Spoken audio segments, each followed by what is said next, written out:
ఓం నమ శివాయ శ్రీమాత్రే నమ. మిత్రులకి శ్రేయభిలాషులకి అలాగే నన్ను ఎంతగా ఆదరిస్తున్న యూట్యూబ్ ప్రేక్షకులందరికీ కూడా పేరు పేరు ధన్యవాదాలు.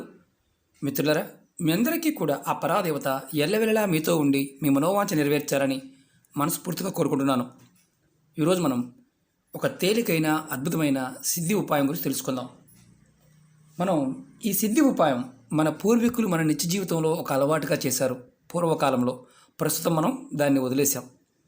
చాలామందికి తెలియనిది ఏంటంటే, మనం ఏదైనా సరే ధన సమస్యల నుండి బయటపడడానికి, అలాగే ధనలాభం కలగడానికి, అలాగే శత్రువుల నుండి విముక్తి కలగడానికి మనం నిత్య జీవితంలో ఒక భాగంగా మన పూర్వీకులు చేసిన కొన్ని అలవాట్లు అవి మనం రక్షిస్తూ వచ్చేవి.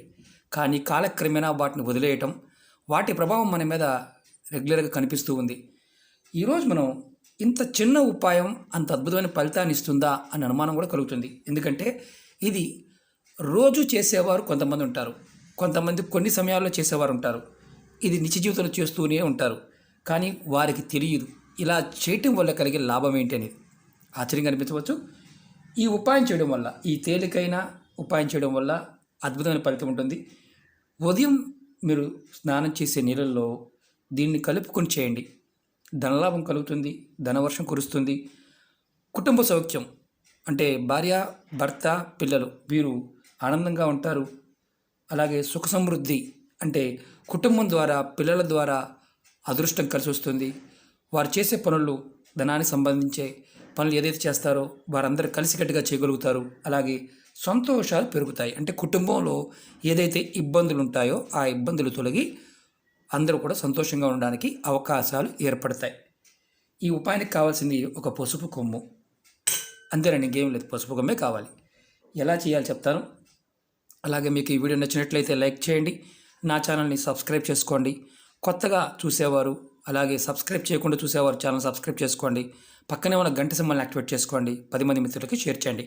అలాగే ఈ వీడియో డిస్క్రిప్షన్ బాక్స్లో మనవి 2 కొత్త ఛానల్ లింక్స్ కూడా నేను పెడతాను, అవి కూడా సబ్స్క్రైబ్ చేసుకోండి. చాలామంది మిత్రులు, నా శ్రేయోభిలాషులు, నా బాగు కోరుకునేవారు, నేను బాగుండాలని కోరుకునేవారు చాలామంది చెప్పిన విషయం ఏంటంటే, గురువుగారు ఛానల్ని హ్యాక్ చేయడం అంటే కావాలని చేస్తారు, లేకపోతే సెక్యూరిటీ రీజన్స్తో జరుగుతూ ఉంటాయి.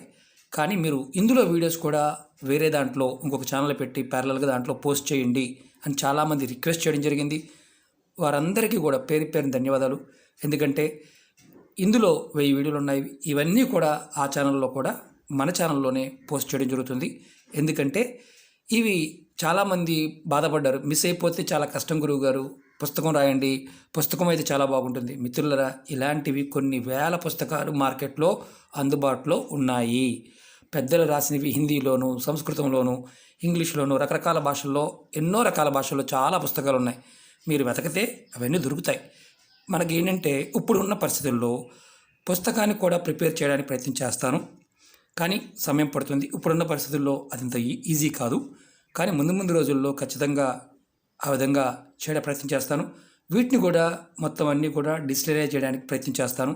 ఏదైనా సరే ఒక ప్లాట్ఫామ్లో, ఒక సర్వర్లో పెట్టి మీకు అందించడానికి ట్రై చేస్తాను. ఇలా 1, 2 కాకుండా 4, 5 ప్రదేశాల్లో ఇవి అందుబాటులో పెట్టడానికి ప్రయత్నం చేస్తాను. ఎందుకంటే నెగిటివ్గా ఉన్నవారు ప్రయత్నం చేస్తూనే ఉంటారు, పోరాటం చేస్తూనే ఉండాలి. ఇది కాలానికి ఉన్న సహజ లక్షణం. కాబట్టి మనం దీన్ని మళ్ళీ మన కొత్త ఛానల్లోనే 2 ఛానల్లో, అవసరమైతే 3 ఛానల్లో కూడా వీటిని పోస్ట్ చేద్దాం. వాటిలో కూడా ఉంటాయి, అప్పుడు ఇబ్బంది ఉండదు. ఎవరు ప్రయత్నం వాళ్ళు చేస్తూ ఉంటారు, అది వేరే విషయం. కానీ మనం కూడా సేఫ్టీ పాయింట్ ఆఫ్ వ్యూలో ఆలోచించాలి కాబట్టి ఆ విధంగా చేద్దాం. కింద వీడియో డిస్క్రిప్షన్లో ఆ నెంబర్, అది 2 ఛానళ్ళు లింక్ ఇస్తాను. ఆ 2 కూడా మీరు సబ్స్క్రైబ్ చేసుకోండి, గంట సింబల్ యాక్టివేట్ చేసుకోండి. నేను దాంట్లో కూడా వీడియోలు పోస్ట్ చేసినప్పుడు మీకు నోటిఫికేషన్ వస్తుంది. పాత వీడియోలు కూడా, మీరు చూడని వీడియోలు కూడా మీరు చూడడానికి అవకాశం ఏర్పడుతుంది. అలాగే ఇప్పుడు ఈ చిన్న ఉపాయం చెప్తాను, ఏమనుకోమాకండి. ఎందుకంటే జరిగిన సంఘటన వల్ల మీకు 1-2 సార్లు ఎక్స్ప్లెయిన్ చేయవలసిన పరిస్థితి ఏర్పడింది, అందుకే చెప్తున్నాను. అలాగే ఈ ఉపాయానికి కావాల్సింది పసుపు కొమ్మని చెప్పుకున్నాం. ఈ ఉపాయాన్ని ఆదివారం, మంగళవారం, శుక్రవారం 3 రోజులు చేయాలి. లేదండి మాకు రోజు చేసుకునే అవకాశం ఉందంటే రోజు చేసుకోవచ్చు. మన పూర్వీకులు రోజు చేసేవారు. దీన్ని ఎలా చేయాలో చెప్తాను. మీరు ఉదయం నిద్రలేవగానే, అంటే మామూలుగా మంచం మీద దిగే ముందు మీ 2 చేతులు చూసుకోవాలి. తర్వాత మంచం పై నుండి క్రిందకి దిగే ముందు మీ ఇష్టదైవాన్ని మనసులో తలుచుకోవాలి. తర్వాత మీరు స్నానానికి వెళ్ళే ముందు అంటే మీరు మిగతా కార్యక్రమాలు ముగించుకొని స్నానానికి వెళ్ళే ముందు ఇలా పసుపు కొమ్ము తీసుకొని దాన్ని ఇలా ఒక రాయి మీద అరగతీయండి. ఇది అరగదీసేటప్పుడు మామూలుగా డైరెక్ట్గా అరగదీసి వాడుకోవచ్చా అని కాదు, కాస్త నీరు పోసి కూడా ఇలా మీరు అరగదీసుకోవచ్చు. ఇలా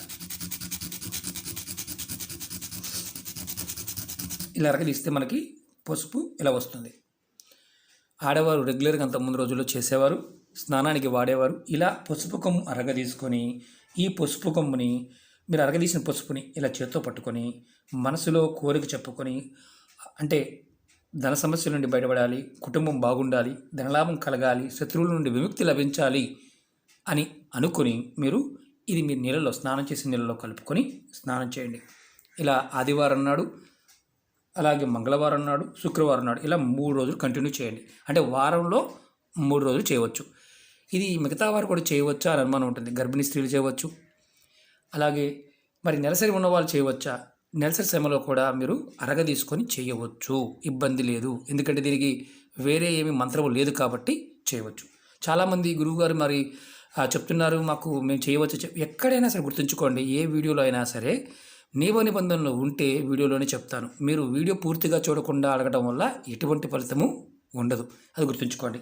అలాగే మీరు స్నానం చేసే నీళ్ళల్లో కలుపుకొని, ఇది వేడి నీళ్ళు చేయవచ్చా? చేయవచ్చు, ఇబ్బంది లేదు, దాంట్లో కూడా చేయవచ్చు. మామూలు ప్యాకెట్ పసుపు మాత్రం వాడకూడదు. మరి మాకు సానా లేదండి, ఇలాంటిది లేదంటే మామూలు రాయి మీదైనా సరే మీరు అరగదీసుకోండి. అంటే కింద రాయి ఏదైనా, గరుకు రాయి ఏదైనా, చిన్న రాయి మీదైనా అరగదీసుకొని కొద్దిగా కలుపుకోండి. అంతేగాని మామూలు పసుపు ప్యాకెట్ వాడకూడదు. ఇది పూర్వంలో మన పెద్దలు నిత్య జీవితంలో రెగ్యులర్గా ఇలాగే చేసేవారు. అనుకున్న పనులు వారి కుటుంబం ఉమ్మడి కుటుంబంగా ఉండేది. అనుకున్న పనులు పూర్తి చేయగలిగేవారు, అదృష్టం కలిసి వచ్చేది, పిల్లలు కూడా మాట వినేవారు. అందుకే మీకు ఈ ఉపాయం చెప్తున్నాను. అలాగే మీరు ఈ ఉపాయాన్ని ప్రతి ఆదివారం, మంగళవారం, శుక్రవారం చేయటం వల్ల, అంటే మాకు ఆదివారం కుదరలేదండి, మరి అప్పుడేంటి మంగళవారం, శుక్రవారం, ఆదివారం ఇలా, అంటే ఈ 3 రోజుల్లోనే పర్టికులర్గా చేయటం వల్ల ఫలితం ఉంటుంది. అలా కాకుండా ప్రతిరోజు కూడా, అంటే మేము ప్రతిరోజు చేసే అవకాశం ఉందంటే ప్రతిరోజు కూడా మీరు ఇది చేయవచ్చు. కానీ పసుపు కొమ్ము మాత్రమే వాడాలి, ఇది బలంగా గుర్తుంచుకోండి. ఈ విధంగా చేయడం వల్ల మిమ్మల్ని వెంటాడుతున్న దౌర్భాగ్యం తొలగిపోతుంది. అలాగే ధన సమస్యల నుండి కూడా బయటపడతారు. అంటే బయటపడడానికి డైరెక్ట్గా తీసుకొచ్చి బయటపడేది, మార్గాలు తెలుస్తాయి. ప్రతి ఉపాయం కూడా ఏంటంటే మన ఆలోచన విధానాన్ని, మనలో ఉండే నెగటివ్ని తగ్గించి, అంటే మనం ఎంతసేపు ఎలా ఆలోచిస్తామంటే ఎదుటి వారికి వచ్చింది మనకు రాలేదని ఆలోచిస్తాం. అలాగే ఏమి ఒక్కొక్కసారి మానసికమైన దౌర్భాగ్యం ఏంటంటే ఒక నైరస్యం వచ్చేస్తుంది, మనం ఎంత చేస్తున్నా రావడం లేదని. కానీ ప్రయత్నాన్ని ఎప్పుడూ కూడా వదలకూడదు.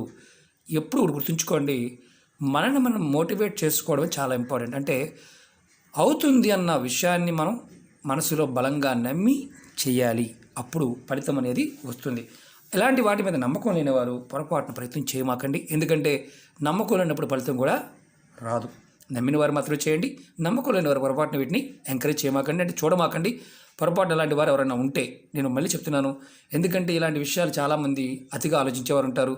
పూర్వంలో చెప్పిన దాన్ని మూఢనమ్మకము, అవిశ్వాసం అనుకునేవారు చాలామంది తెలియక అనుకోవడం తప్ప, నిజంగా దాన్ని సత్యశోధన చేస్తే, దాన్ని తర్కంగా ఆలోచిస్తే, ఆ పదార్థము దానికి ఉన్న శక్తిని మనం ఆలోచిస్తే, సమయానికి ఉన్న శక్తిని ఆలోచిస్తే ఫలితాన్ని మనం పొందగలుగుతాము. అదే మన ఋషులు చేసిన పని. కాబట్టి ప్రయత్నపూర్వకంగా చేయండి, ధనలాభం కలుగుతుంది. అందరికీ ధనం కావాలి, అవసరం కూడా. ధనం లేనిదే ఏ పని ముందుకు వెళ్ళదు. కాబట్టి ధనం కావాలి, అలా మీరు మనసులో సంకల్పించుకోండి. ఇది ఆడవారైనా మగవారైనా చేయవచ్చా అంటే చేయవచ్చు. మగవారైనా సరే కొద్దిగా, ఎక్కువ కూడా కాదు, కొద్దిగా కలుపుకొని చేయవచ్చు. ఇది మనకి సైంటిఫిక్గా చెప్పాలంటే పసుపు అనేది ఎన్ని రకాల మందుల్లో వాడతారో మీ అందరికీ తెలుసు. ఇది ఒక యాంటీసెప్టిక్గా పనిచేస్తుంది, క్యాన్సర్కి ముందుగా పనిచేస్తుంది, ఎన్నో రకాల రోగాలకి ముందుగా పనిచేస్తుంది, గ్రహదోషాలని అంటే గురుబలం పెరగడానికి ఉపయోగపడుతుంది, అంటే ఎన్నో రకాల పనులకు ఉపయోగపడుతుంది. జలం అనగానే చాలామంది నీళ్ళల్లో వేసుకొని చేయడం వల్ల, నీరు మన శరీరంలో 70% ఉంది. నీరంటే నారాయణుడు, శ్రీమన్నారాయణుడికి మరో రూపమే నీరు, నారాయణుడు. అంటే భగవంతుడి యొక్క కృపా కటాక్షం కలిగేటప్పుడు మనం గౌరవంగా ఉంటే ఖచ్చితంగా కలుగుతుందని అర్థం. ఇంత చిన్న దాంట్లో అంత అర్థం ఉందా అంటే చిన్నగా చెప్తే అర్థం కాదు కాబట్టి పెద్దగా చెప్పవలసి వస్తుంది. కొంతమందికి బోరుగా ఉంటుంది. బోరుగాను, చిరాకుగాను, సోదిగా అనిపించేవారు వీడియో చూడకుండా మానేయడం బెటర్. ఎందుకంటే నా వీడియోలు అలాగే ఉంటాయి. ముందు ముందు మీకు ఇంకా క్లియర్ కట్గా తెలియజేయడానికి ప్రయత్నం చేస్తాను. ఓకే మిత్రులారా, మీరు శత్రువుల నుంచి ఇబ్బంది పడుతూ ఉన్న శత్రువుల నుంచి కూడా విముక్తి లభిస్తుంది. అంటే వారు మిమ్మల్ని అటాక్ చేయకుండా ఉంటారు. ఇది గుర్తుంచుకోండి. ఓకే మిత్రులారా, మీకు ఈ వీడియో నచ్చినట్లయితే లైక్ చేయండి, ఛానల్ సబ్స్క్రైబ్ చేసుకోండి, పక్కనే ఉన్న గంట సింబల్ యాక్టివేట్ చేసుకోండి, 10 మంది మిత్రులకి షేర్ చేయండి. ఓం నమః శివాయ, శ్రీమాత్రే నమః.